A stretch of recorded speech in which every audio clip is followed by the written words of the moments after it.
what people get up to in parks these days. But your local park was probably designed years ago, when most people's idea of fun was a brisk constitutional. Many parks are now out of step with 21st century living, having been created in the 1800s as an escape from the big city. The Victorian ideal was very prescriptive. You could relax, but in certain areas and in certain ways. As cities got taller and noisier, it got harder to keep them out. Decades of underfunding meant that by the 80s, going down the Wreck took on a whole new meaning. We needed an update of the old-style park. Michael Heseltine came up with a very 80s answer. Garden festivals were a sort of designer park. They gave derelict areas a glossy makeover, but within a few years, they were a mess again. The solution came with revolutionary new urban parks.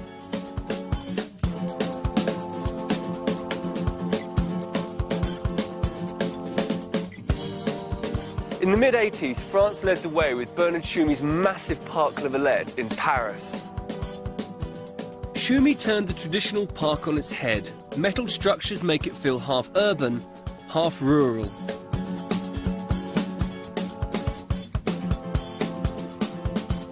He wanted the park to be a built one, I mean with buildings inside and activities, okay? He didn't want the park to be a place where the city was supposed not existing, okay? So he wanted you to be able to walk in the park and then leave the park and go in the city without feeling differences between the places.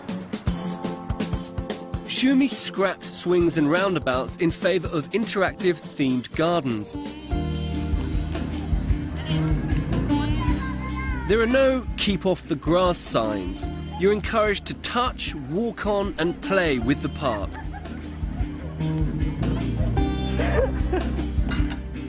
And messing about makes you see yourself afresh.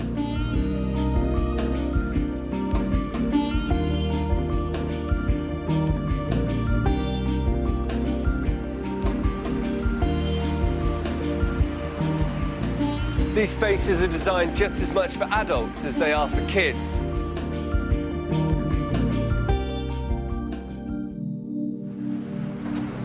Mile End Park in the East End of London was an underused mess, cut in half by 5 lanes of traffic.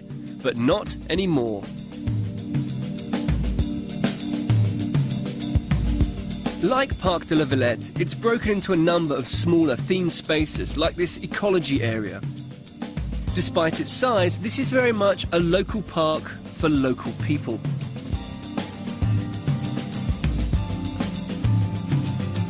In the arts area, an earth-covered pavilion provides a meeting space for the community. This area of the park was designed after consultation with local elderly and disabled residents. When asked, it turned out they didn't want another bandstand or bowling green, they wanted this. Partly hidden from the road, it's easy to access, laid back and peaceful.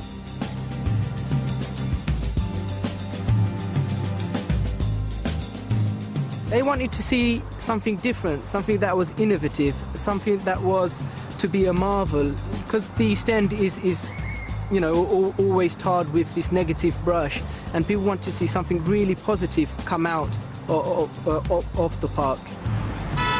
But there was still one big problem: the road. This is Mile End Park's most celebrated feature. It's a Piers Goff-designed living bridge, and like all great design, its genius lies in its simplicity. Covered by tons of soil, shrubs and trees, it carries the park across the road. It's hard to tell where the park stops and bridge begins. The rent from built-in shops cleverly coins in a steady source of cash to help maintain the park.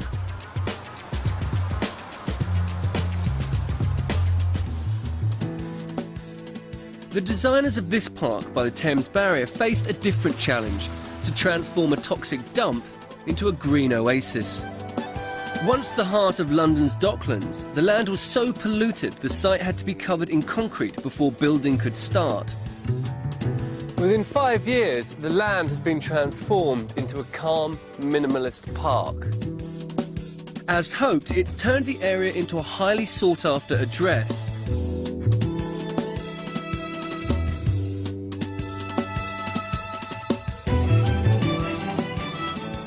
The park's industrial past is incorporated into the design. A green dock, complete with shrubs pruned to look like waves, pays tribute to the site's former life. Even the flats look a bit like ocean liners. We've moved on from Victorian times. Cities are no longer seen as evil places that should be hidden away. We're an urban nation and need parks to reflect that. Today's parks are very honest. We're no longer kidding ourselves about who we are, where we live, and what we want to do.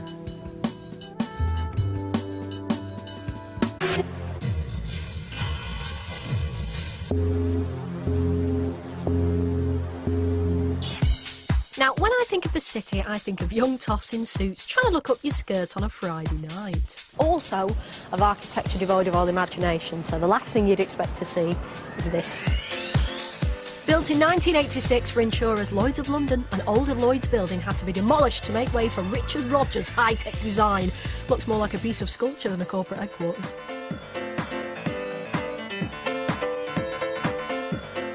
The building is entirely clad in steel, which makes it look really shiny. But the most striking thing about it is that it appears to be inside out. Or is that upside down? Everything that you'd normally expect to be hidden, like the pipes and service ducts, snake around the outside, and the plant rooms are perched on the top rather than being buried in the basement. Look at the tubes on that. But it's not all for show. You see, the architect put everything on the outside so that it can be repaired and replaced with as little effort as possible. A bit like Pamela Anderson.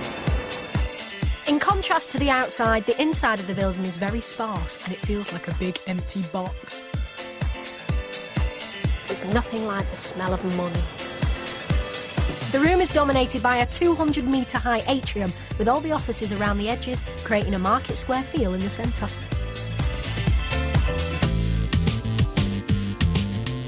It all feels very open and accessible, and I love the way you can see everything. Makes travelling up to the other levels a joy rather than a chore.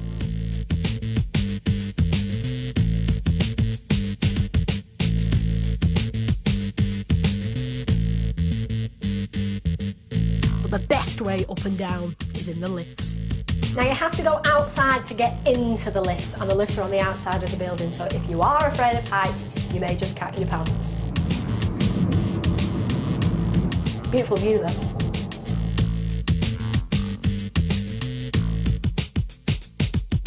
To counteract the modern aspects of the design, Lloyd's is full of reminders of the past. It's a place that thrives on etiquette and conservatism. They didn't accept women members until 1969, and even then, it was the Queen Mum.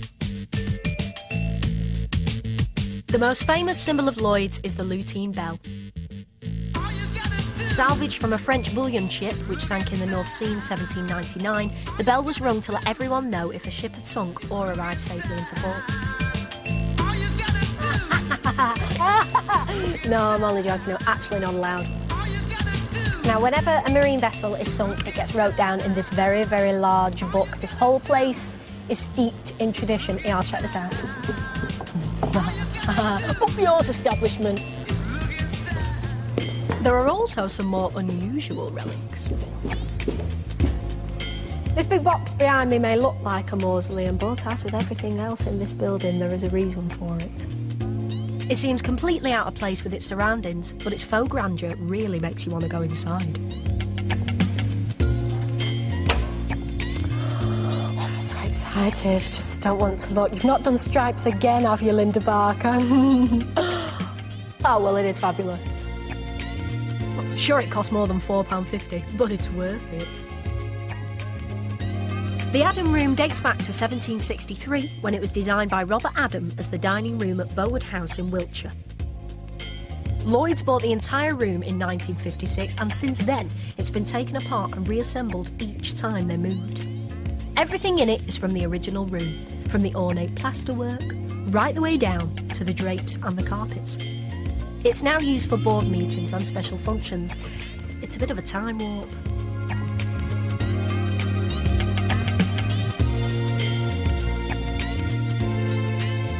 The whole essence of this building is that while the inside can stay the same and traditional, the outside can change with the times.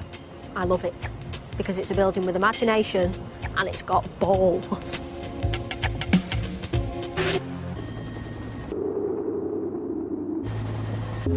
Next time on Dreamspaces. Architecture by the Boys of Brazil. Lock Stock's Nick Moran on one smoking tower. Berlin's embassies take our breath away. And clear the decks to the DJ bar.